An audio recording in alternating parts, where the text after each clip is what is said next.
So let's talk about League One to kind of give you an idea on how this preview is going to be structured because we have 17 teams now. Rest in peace, Tormenta. We don't want to have a 2 hour to 2.5 hour long show. So we're dedicating roughly around 5.5 minutes to each team, a little more, a little less, give and take. So that's going to be kind of how we structure this so it doesn't get too long for the people who want to watch the full thing. So with that, let's go ahead and talk about our predicted table. For the USL show rankings, we had Omaha first, AC Boise second. We got Spokane Velocity third, Portland Hearts of Pine in fourth, Chattanooga Red Wolves come in fifth, Fort Wayne FC joins us in sixth, Greenville Triumph in seventh, and the defending champions, One Knox, are in the final playoff spot in eighth. The first to miss out are Alex's Richmond. We got Sarasota Paradise. Then we got Charlotte Independence, New York Cosmos, the Ford Madison, Corpus Christi, FC Naples, AV Alta, and with the wooden spoon is going to be Westchester SC. What do the fans think? Well, the fans and us are very different. With Portland in first, no bias at all.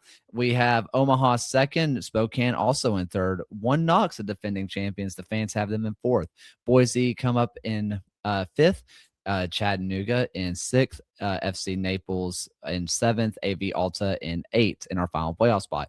First team missing the playoffs is going to be Charlotte, then Fort Wayne, then Greenville, then Madison, then Richmond, then Sarasota, then Cosmos, then Corpus Christi, and in last with the wooden spoon is going to be Westchester. So with all that said, let's go ahead and get into the preview. Fort Wayne, welcome to the league, former League Two squad. Listen, everybody knows that John and I are some of the biggest Avery supporters going out there that are not Fort Wayne fans, but maybe we're a little too bullish as the fans have them 10th and we have them as 6th. Can the League Two continuity translate to League One success? I think I more agree with the fans at this time. Fort Wayne is one of the wait and see clubs for me as of right now, just because they have so many young new pros. I think they have more than any other team. And like you said, Mike Avery, if anybody can do it, it's probably him. That continuity. Yeah, and Nick is correct. There's only 4 matches this week, so there could still be announcements into next week. But I'm definitely wait and see here. I like that they picked up Ryan Beecher. That was a big signing there.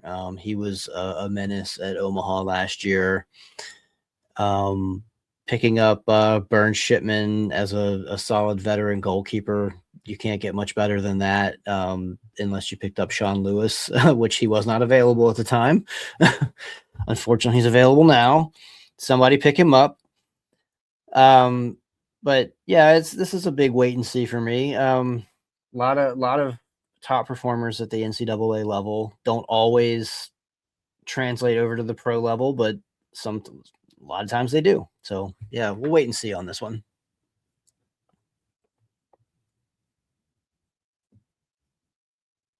I was going to bring him up, but it was already put in chat of Clarence Awudor. I think he is the absolute truth at the number 10 of that midfield. I mean, Mike Avery plays a very fun attacking 4-3-3 / 4-2-3-1. Really just depends on how you want to look at the system itself, but it's a very fun attacking system, and he feels like the perfect piece to throw in there. I'm also looking at Diaz. I'm looking at Sproat. I'm looking at Briscoe, and those are players who have played with Avery, and they know the system. So it's not going to be completely starting from new. They're going to understand what he wants and maybe can translate it to other players. If you aren't someone who's following what's going on with League One, or maybe you're not following other teams, Solis might become your favorite player's favorite player. Dude is a 6'8" center back that it can win everything in the air and is not too bad with the ball at his feet. I mean, come on. Like, it's just going to be fun seeing him get on the pitch and be tall. Like, dude is like taller than your tallest guy's tall guy. Like 6'8", right? Yeah, he is 6'8". Yeah, that's crazy. Like, now, is he good on the low block?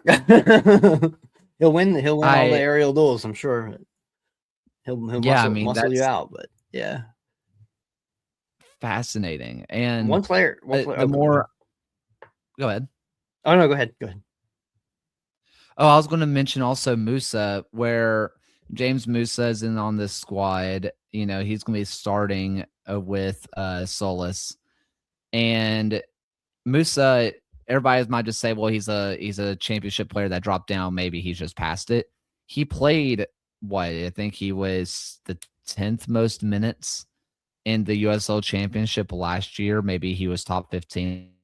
I don't remember off the top of my head, but he was up there. He was getting minutes for Indy 11, and he's making that drop down to League One. This isn't a player past his prime. This is still a really good player that they brought in, along with a Shipman as well.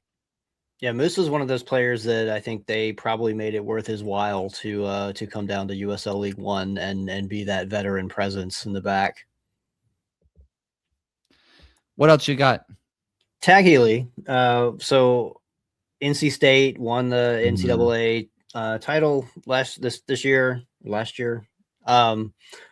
One of my best friends went to NC State, still pays attention to their athletics, and he told me he heard about this signing. Doesn't even really watch League One because he lives in DC, but he said, yeah, that was the third best player on NC State, and the other two, the top two, went to MLS. So this is, Fort Wayne tapped into that very talented team to get their third best player apparently. And he showed his stuff regular season and in the playoffs and the title match. I'm really excited to see what he does in this league. I think that Tag Healy is going to be a guy that's going to be really fun to watch. He at NC State, he was a number 10, and I really thought that he was going to be the number 10 in the system until Awudor showed up. And I think obviously this is still a projected lineup, but I think him being put into that right wing position, despite being a natural 10 as like a coming up through the system, I think shows how much they're probably expecting him to do in this league, that they're willing to play him a little out of position just to get him on the pitch. Yep. And Daniel Atunde, that's another one that was a very interesting signing, coming like straight out of the Arsenal like under 21 academy into League One. Very interesting to see how that works out. Someone told me that he gave a very similar vibe to a oh no, I lost his name. Tormenta made his way up.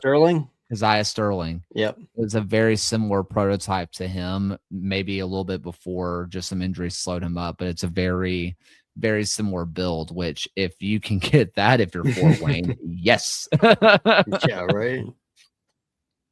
Final thoughts on Fort Wayne? Yeah, I actually kind of like the away kit. The yellow. I'm a fan. I miss the old badge. I miss the old badge a lot.